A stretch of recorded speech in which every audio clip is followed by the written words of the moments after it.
Pesan dakwah Sunan Kalijaga dalam simbol alat pertanian cangkul, sederhana tapi mendalam. Penulis, Subadi Editor, Ayi Abdullah.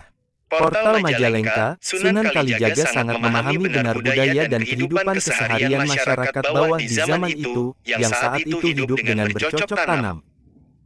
Maka kemudian Sunan Kalijaga membuat kemasan dakwahnya dengan menggunakan simbol alat-alat yang digunakan masyarakat dalam bercocok tanam. Ajaran simbolik Sunan Kalijaga yang digunakan untuk masyarakat pedesaan saat itu selain alat bajak waluku, beliau juga menanam pesan ajarannya pada alat cangkul. Sunan Kalijaga mengemas ajaran Islam yang didakwakannya pada alat cocok tanam cangkul tersebut ke dalam 3 bagian. Ketiga bagian dari cangkul tersebut meliputi pacul, bawak, dan doran. Ketiga bagian itu merupakan satu kesatuan yang tidak terpisahkan.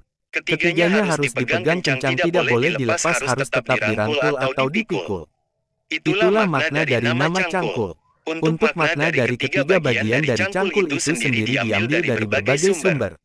Bagian bawah yang tajam biasanya berbahan besi dinamakan pacul. Nama pacul sendiri diambil dari sebuah pesan kalimat pendek yang berbunyi, "Mipatake barang muruncul." Dalam bahasa Indonesia diartikan membuang sesuatu kejelekan yang muncul. Untuk lingkaran belakang berlobang dari bagian pacul, yang biasa digunakan sebagai tempat batang doran atau tempat gagang pacul dinamakan bawak.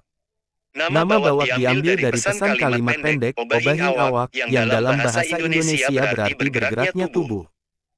Sementara batang kayu yang dijadikan untuk pegangan pada alat cangkul ini dinamakan doran. Penamaan doran sebagaimana nama bagian cangkul lainnya, nama doran juga berasal dari pesan pendek "Donga Marang Pangeran." Dalam bahasa Indonesia pesan tersebut berarti berdoa kepada Tuhan Yang Maha Esa. Jadi dari bagian perumpamaan pada alat cangkul tersebut jika disatukan bisa diartikan bahwa dalam hidup ini perlu pacul, atau mekanisme mengendalikan nafsu menyingkirkan hal jelek. Jika dalam hidup manusia tidak memiliki pacul atau mekanisme tersebut maka hidupnya akan rusak. Bagaimanapun kejelekan pasti akan datang baik pada pikiran, niat ataupun keinginan. Semua harus diipatake atau dibuang.